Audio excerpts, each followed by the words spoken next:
Hello मेरे प्यारे student, तो कैसे हैं आप सभी लोग अच्छे होंगे, स्वस्थ होंगे और मस्त होंगे। तो देखिए, आज हम आपके लिए लेकर आए हैं कक्षा 12वीं के चौथे चैप्टर विद्युत चाल का वन शॉट। तो आज हम इसमें आपको पूरा कॉन्सेप्ट के साथ पूरा चैप्टर क्लियर कराएंगे, तो वीडियो मिस मत करना। तो देखिए, हम आपको पहले बताएंगे मुक्त इलेक्ट्रॉन क्या होती है। आइए देखते हैं।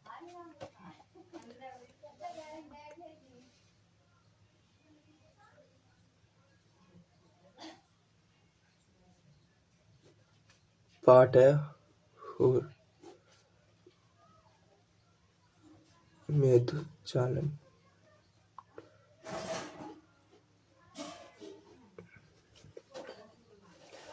हम आपको पहले बताएंगे मुक्त इलेक्ट्रॉन क्या होते हैं। स्टूडेंट, आप हेडिंग आ रही है मुक्त इलेक्ट्रॉन, मेरे साथ साथ लिखते आइए।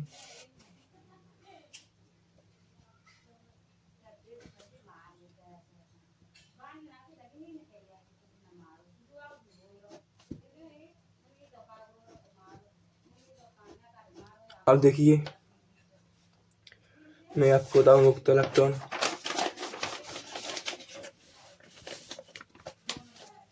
जैसे कोई चालक है हमारे यहाँ पर और उसमें इलेक्ट्रॉन बह रहे हैं, तो कोई इधर कर रहा है, कोई इधर गति कर रहा है, कोई इधर गति कर रहा है, कोई इधर गति कर रहा है। तो ये अनियमित रूप से गति कर रहे हैं, क्योंकि इन पर कोई बंधन वाला कार्य नहीं करता, यानी बाहर से कोई बल या विभवांतर को प्रभावित कर दिया जाए तो ये अपने निश्चित दिशा में बह रहेंगे। तो इन पर ना विभवांतर है, ना कोई विद्युत बल कार्य कर रहा है, इसीलिए इन्हें मुक्त इलेक्ट्रॉन कहते हैं। ये अनसंट गति करते हैं, कोई इधर जा रहा है, कोई इधर, इसीलिए। आइए परिभाषा लिखते हैं, साथ साथ लिख जाना। देखिए, मुक्त इलेक्ट्रॉन वह इलेक्ट्रॉन होते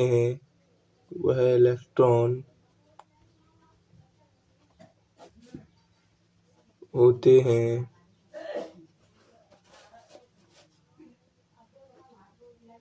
जिन पर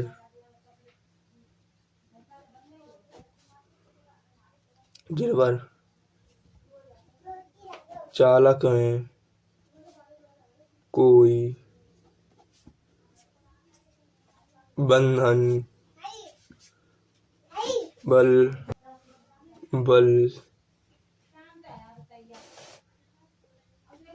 कार्य नहीं करता, मुक्त इलेक्ट्रॉन कहलाते हैं। आपका मुक्त इलेक्ट्रॉन हो गया। अब देखिए अनुगमन वेग। तो स्टूडेंट देखिए, अब आपको बताएंगे अनुगमन वेग। तो अनुगमन वेग क्या होता है? इलेक्ट्रॉनों का एक निश्चित दिशा में गति करना ही अनुगमन वेग कहलाता है। इसे बीडी से प्रदर्शित करते हैं। तो देखिए, पहले इलेक्ट्रॉन कर रहे थे, ये कोई चालक है, अब इसमें इलेक्ट्रॉन भरे हैं, कोई इधर गति कर रहा है, कोई इधर कर रहा है, कोई इधर कर रहा है, कोई इधर कर रहा है, कोई इधर कर रहा है, कोई इधर कर रहा है। अब ये अनियमित रूप से गति कर रहे हैं, अनस्टंट गति कर रहे हैं इधर उधर। जब इनके सिरों के बीच कोई बैटरी या सेल जोड़ दिया जाता है तो ये निश्चित दिशा में गति करने लगते हैं, यानी कि इन सबकी एक ही दिशा हो जाती है। तो इस निश्चित दिशा में ही इनके औसत वेग को अनुगमन वेग कहते हैं।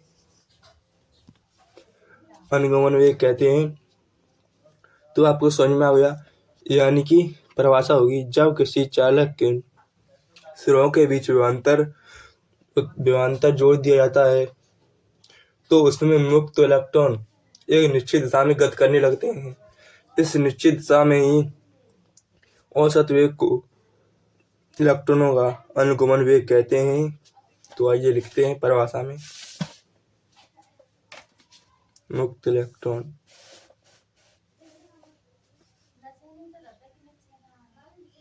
वो सॉरी अनुगमन वेग,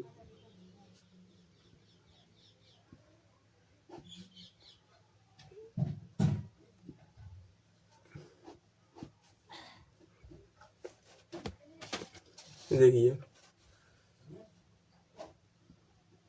जब किसी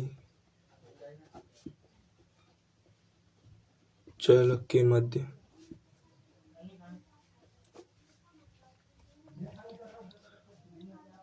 उसके दोनों सिरों पर एक विभवांतर जोड़ दिया जाता है तो इलेक्ट्रॉन एक निश्चित दिशा में गति करने लगते हैं। इस निश्चित दिशा में ही औसत वेग को अनुगमन वेग कहते हैं। इसे विधि से प्रदर्शित करते हैं।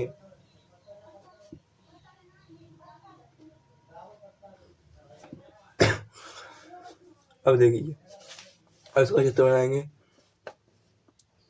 ये है हमारा कोई चालक, इसमें इलेक्ट्रॉन, अब हम इनके सिरों के बीच विभवांतर जोड़ देते हैं।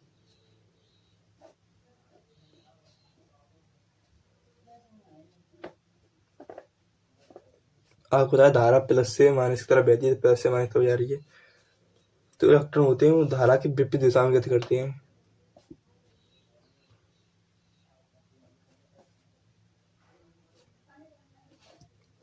इलेक्ट्रॉन की संख्या n, लंबाई है चालक की l, अनुप्रस्थ काटा क्षेत्रफल है a। ये आपका चित्र हो गया बनके तैयार अनुगमन वेग का।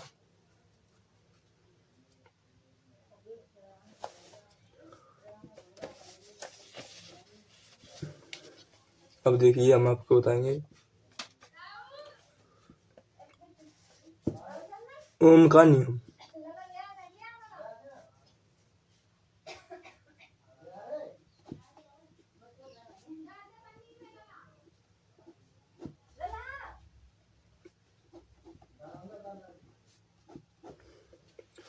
ओम का नियम क्या कहता है? यदि किसी चालक के भौतिक अवस्थाएं ताप, दाब, आयतन में कोई परिवर्तन ना हो तो चालक में बहने वाली धारा I के समानुपाती होती है। तो आपको पता है ओम का नियम क्या कहता है कि यदि किसी चालक की भौतिक अवस्थाएं दाब, ताप तथा आयतन में कोई वृद्धि ना हो तो चालक में बहने वाली धारा उस चालक के विभवांतर के समानुपाती होती है। तो आइए लिखते हैं।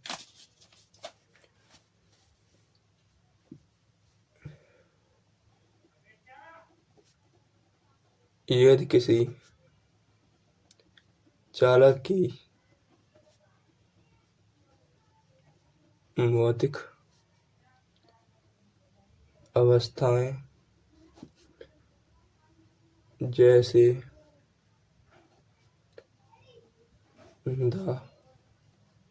ताप, आयतन,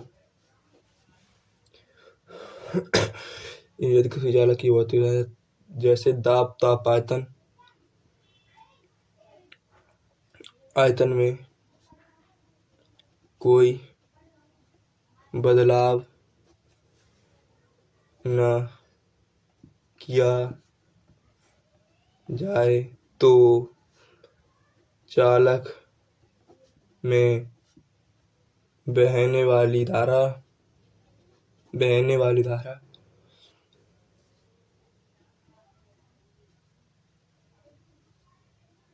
चालक में लगे विभवांतर के समानुपाती होती है। तो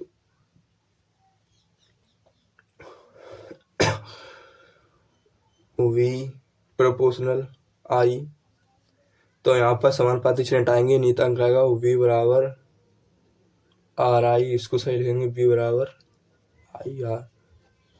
यही आपका ओम का नियम है। आइए अब ओम के नियम का नियमन करते हैं।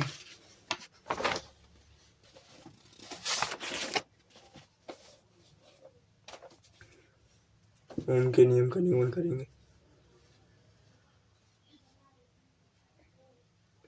ओम के नियम का निगमन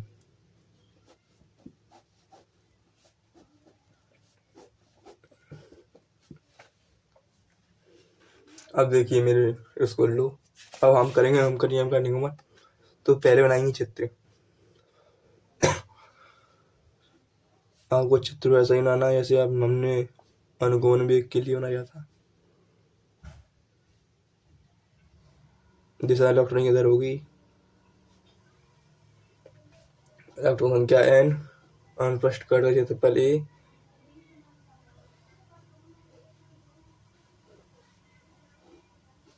ये होगा माइनस, ये होगा प्लस, धारा बह रही है इधर।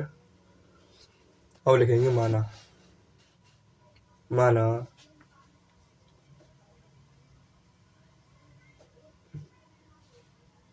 ए भी नाम दे दो उसको। माना कोई चालक ए भी है जिसके सिरों पर लगा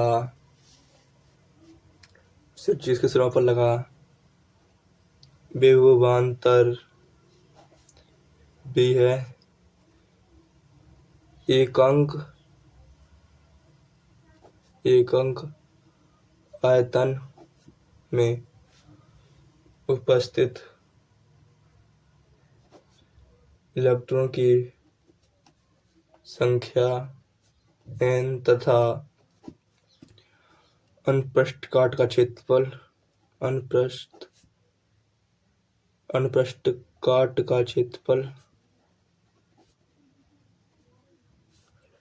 क्षेत्रफल A तथा बहने वाली धारा तथा तब बहने वाली धारा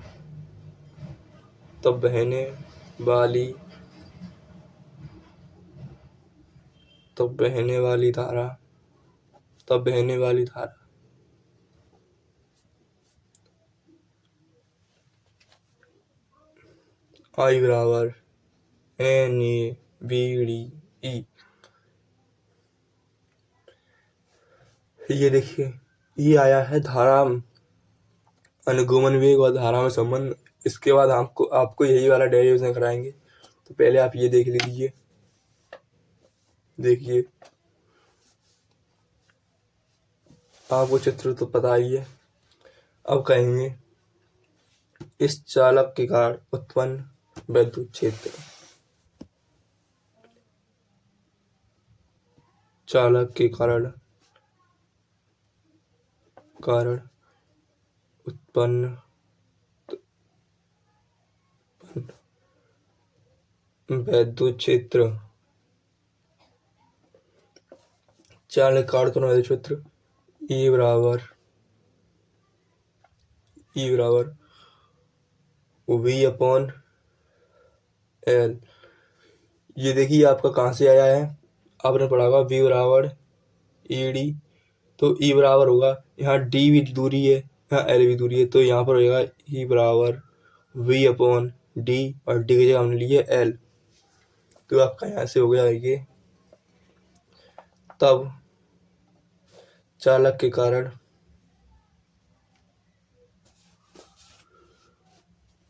तब चालक के कारण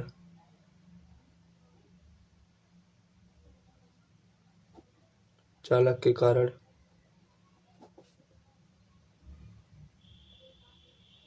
उत्पन्न बल F बराबर आपने पढ़ा होगा F बराबर ई क्यू, लेकिन हम क्यू भी आवेश और ई भी आवेश है, तो हम ई की जगह वो क्यू की जगह ई ले रहे हैं, तो F बराबर ई। अब ई का मान यहाँ पर रखेंगे, समीकरण इसको एक दे दो, तो F बराबर वी ई अपॉन एल, यहाँ लिखेंगे समीकरण 1 से। तब न्यूटन के द्वितीय नियम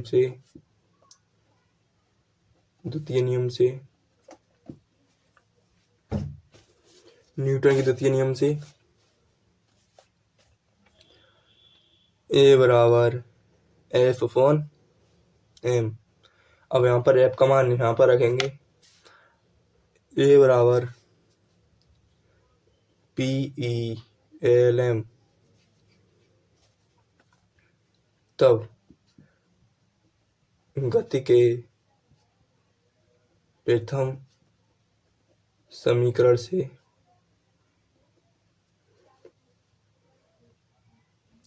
v बराबर u प्लस ए टी।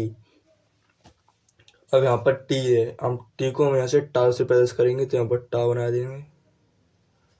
तब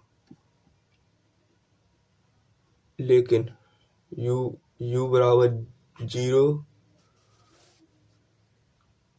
क्योंकि प्रारंभिक वेग। तब v बराबर ए टी।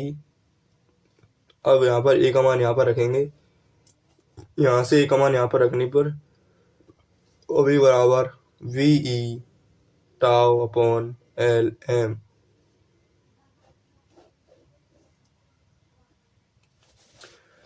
यहाँ पर रख दिया। अब आगे चलते हैं, अब यहीं से आगे चलेंगे।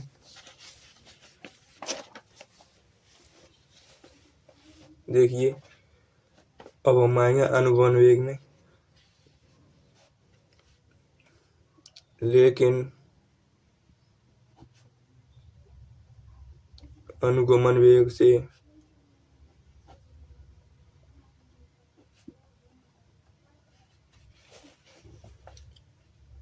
बी डी बराबर बी अपॉन 2, और यहाँ से बी का मान यहाँ पर रखेंगे, तो B E tau upon 2 L M B D. हमें यहाँ पर समीकरण नंबर 1 माना था, हमने समझ नहीं माना, इसको समीकरण नंबर 2 मान लो। तो लिखेंगे बीडी का मान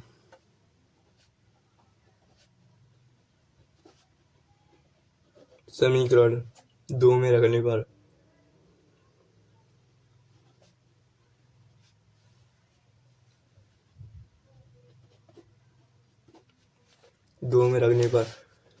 तो आपका समीकरण था I बराबर N A V D E. अब वी डी का मान यहाँ पर रखेंगे, बराबर N A V E tau 2 L M बट्टा ई। अब देखिए, बी हम इसको बाहर ले आ रहे हैं, ई अंदर लेकर आ रहे हैं, तो I बराबर N E square tau upon 2 L M upon into B. अब बी हम इधर उसको ला रहे हैं, I अपॉन वी बराबर N E square tau upon 2LM। अब देखिए हम सूत्र देखेंगे, आई अपॉन बी हमारे पास कुछ होता है नहीं होता है, तो हम सूत्र है बी बराबर आई आर, तो आर निकालेंगे बी अपॉन आई, तो बी अपॉन आई होता है, तो हम इसको पलट देंगे, तो बी अपॉन आई करेंगे तो यहाँ पर ये भी पलट जाएगा, ऊपर बन जाएगा 2LM upon N E square tau. तो यहाँ लिखेंगे ओम के नियम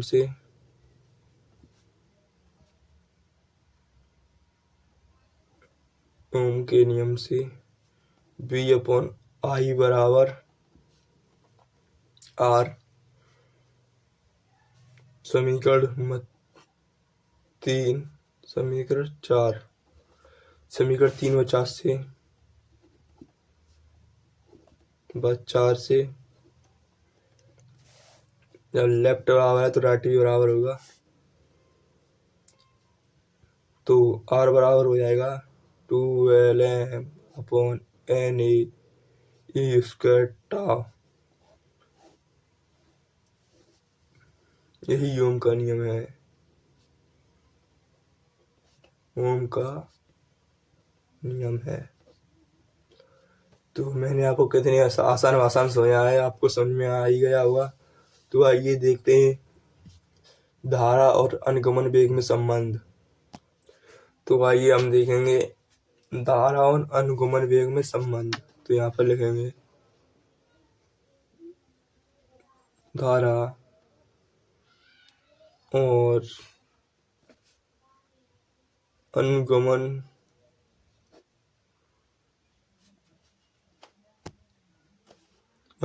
वेग में संबंध।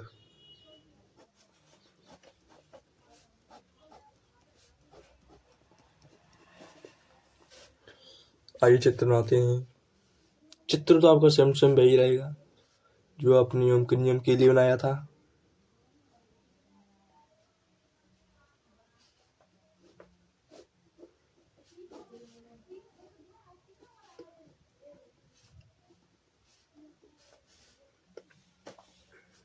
प्लस माइनस धारा आपकी इधर से इधर बह रही है, तो हम माना वही लिख लेंगे सेम। तो आइए देखते हैं।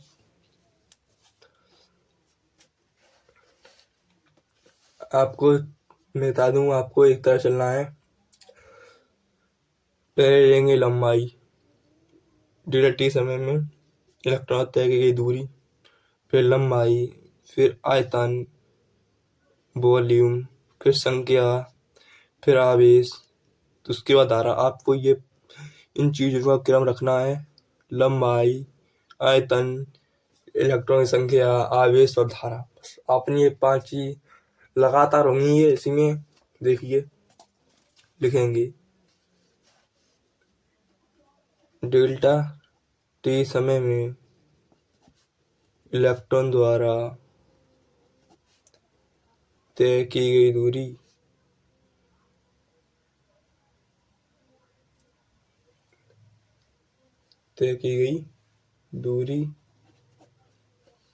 तो दूरी लंबाई बराबर, लंबाई क्या होता है, समय इंटू चाल।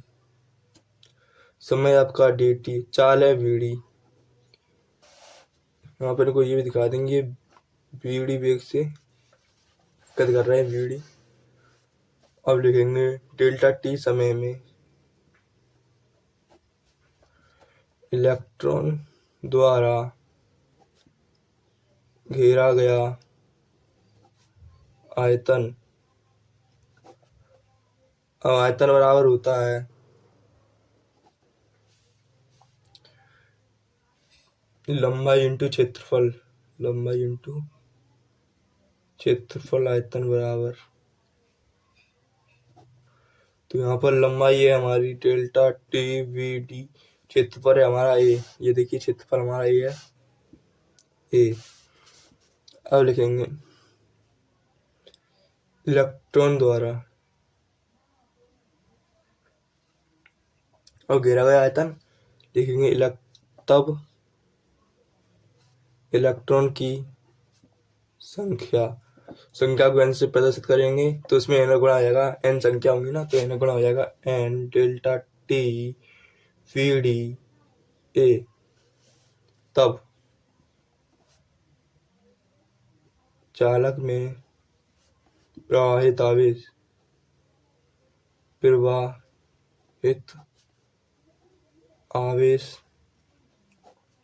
प्रवाहित आवेश होगा आपका Q बराबर एन ई।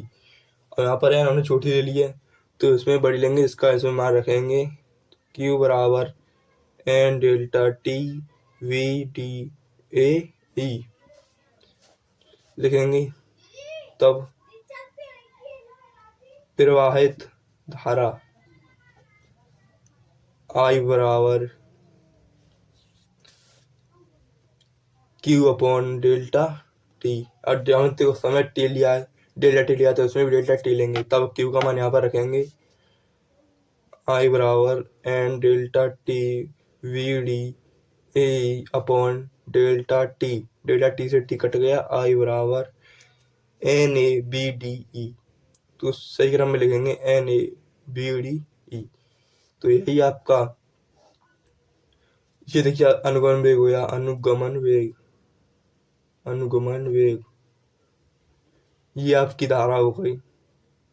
तो देखिए निकला है आपका धारा और अनुगमन वेग में संबंध। मैंने आपको क्या बताया, आप यही कॉन्सेप्ट याद रखेंगे, लंबाई, आयतन, संख्या, आवेश और धारा, बस आपका तुरंत ये हो जाएगा। बहुत सरल है, ज़्यादा टाइम लिया अब मैंने। तो अब देखते हैं, अभी और रह गया है एक और टॉपिक है इसमें भी, धारा और धारा घनत्व में संबंध। तो आप पहले धारा घनत्व समझ लीजिए। तो हेडिंग डालिए धारा घनत्व। धारा घनत्व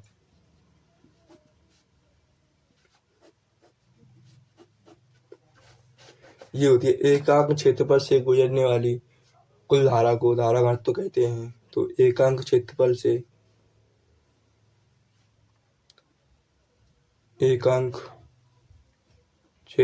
से गुजरने वाली धारा को धारा घनत्व कहते हैं। धारा घनत्व कहते हैं। तो इसे जे से प्रदर्शित करते हैं, इसे जे से प्रदर्शित करते हैं। जे बराबर होता है आई अपॉन ए। इसका डेरिवेशन भी बहुत छोटा है। तो देखिए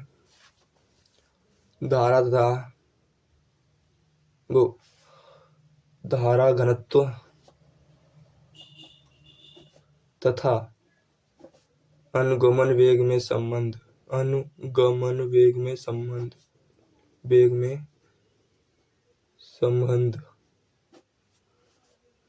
बहुत ही आसान भाषा में है ये भी, आप देखिए यहाँ पर लिखेंगे बी नो दैट। हम जानते हैं बी नो दैट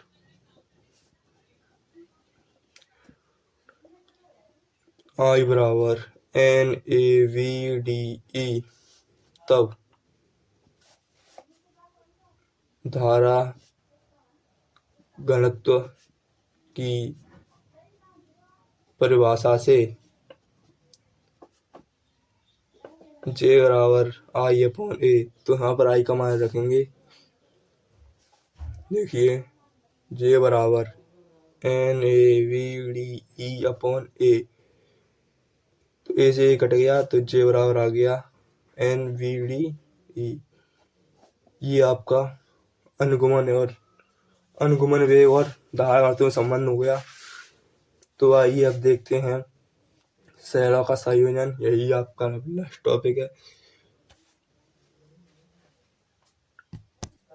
तो स्टूडेंट अब हम आपको कराएंगे शैलों का नहीं, संधारित्रों का संयोजन नहीं, बस प्रतिरोधों का संयोजन। तो देखिए यहाँ पर हम लिखेंगे प्रतिरोधों का संयोजन।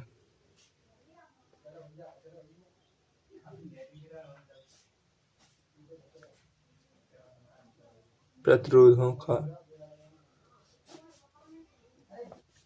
संयोजन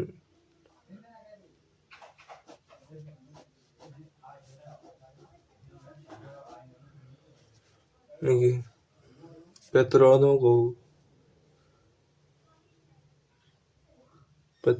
को निम्न दो प्रकार के संयोजन से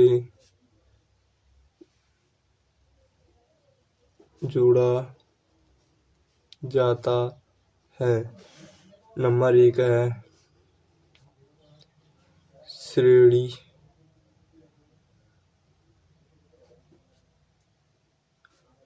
क्रम संयोजन।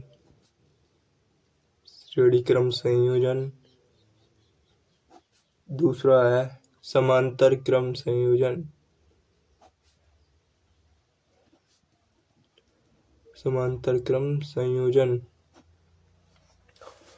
तो देखिए श्रेणी क्रम संयोजन, समांतर क्रम संयोजन। तो पहले हेडिंग लाएंगे श्रेणी क्रम संयोजन, हेडिंग के रूप में लाएंगे श्रेणी क्रम संयोजन।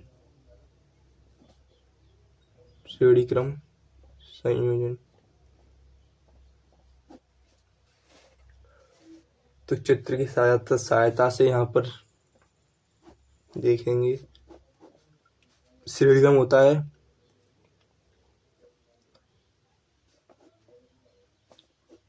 तीन प्रतिरोध सरल रेखा में जुड़े हों,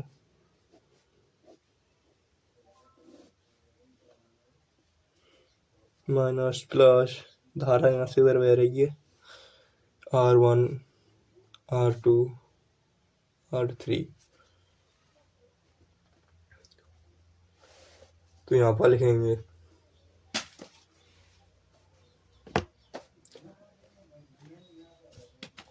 तो श्रेणी क्रम संयोजन लिखेंगे। इस संयोजन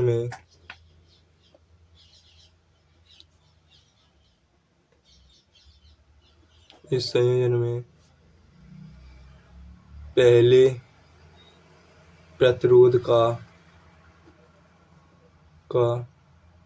दूसरा सिरा तथा दूसरे प्रतिरोध का पहला सिरा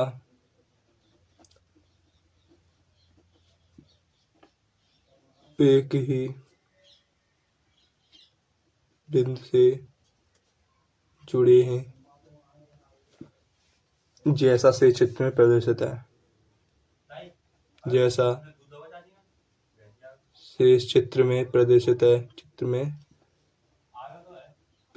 है। तो देखिए यहाँ पर लिखेंगे माना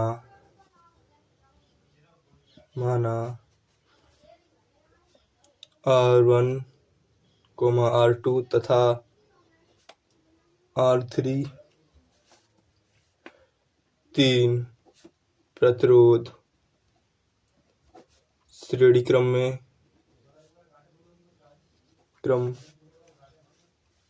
में जुड़े हैं, जिसमें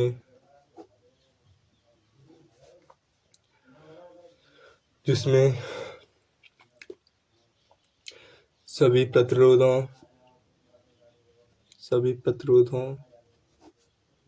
के सिरों पर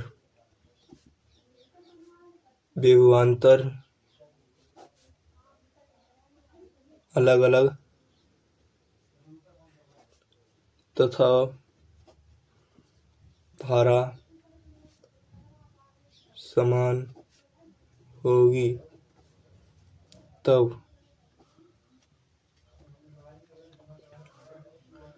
V बराबर V1 plus V2 plus V3।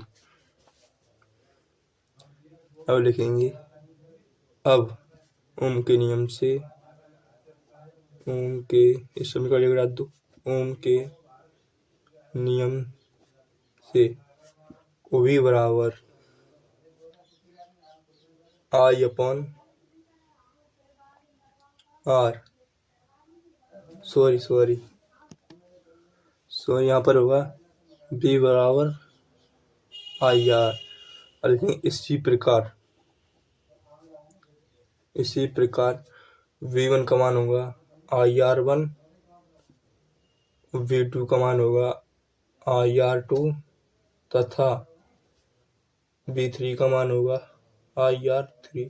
क्योंकि V के लिए V और IR V1 के लिए धारा समान है, इसलिए धारा पर कोई वो नहीं होगा, धारा सब में समान है। तब V1 V2 व V3 के मान समीकरण 1 में रखने पर अब देखिए V बराबर बराबर IR1 plus IR2 plus IR3। यहाँ से I कॉमन लेंगे तो कोष्टक बचेगा R1 plus R2 plus R3। तो I से I कट जाएगी, यहाँ पर आएगा R बराबर R1 plus R2 plus R3। इस क्रम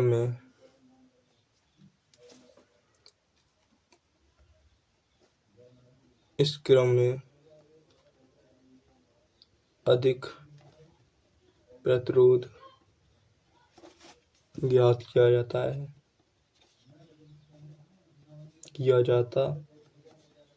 है। अब आएंगे समांतर क्रम में। देखिए बहुत सारे लय पहले चित्र बनाया इस संयोजन में, मतलब देखिए पहले प्रतिरोध का दूसरा सिरा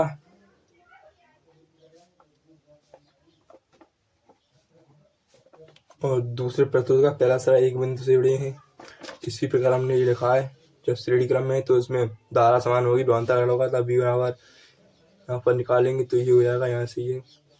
अगर आपसे कहीं पूछे कि अधिक से अधिक प्रतिरोध के लिए कौन सा क्रम होना चाहिए तो उसमें होगा श्रेणी क्रम।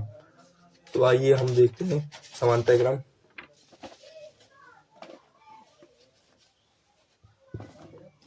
यहाँ पर समांतर क्रम संयोजन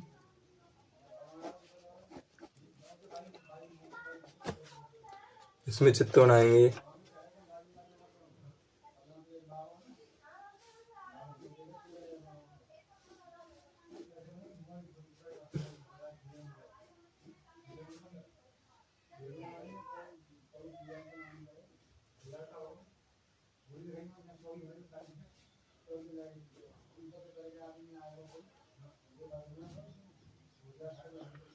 R1 R2 R3 A B धारा बह रही है।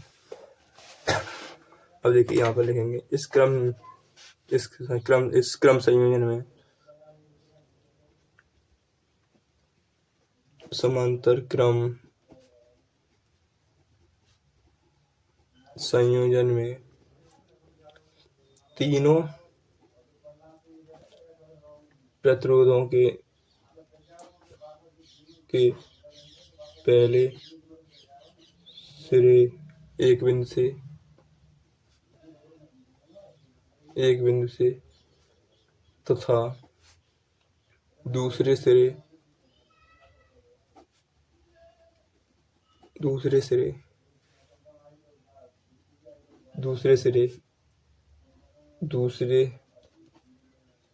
बिंदु से जुड़े हुए होते। तो यहाँ पर देख सकते हैं पहला दूसरा तीसरा तीनों के पहले सिरे एक बिंदु से, दूसरे सिरे एक बिंदु से, तो इसे हम समांतर क्रम कहते हैं। लिखेंगे माना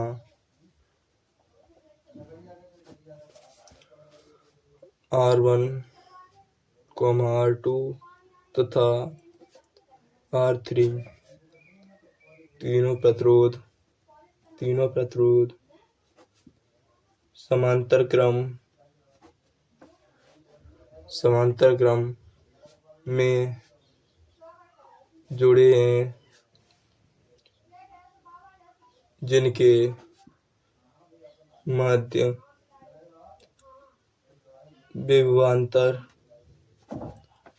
विभवांतर समान तथा धारा भिन्न भिन्न होगी। धारा भिन्न भिन्न होगी, तब धारा बराबर I बराबर I1 plus I2 plus I3, तब I बराबर V/R। इसी प्रकार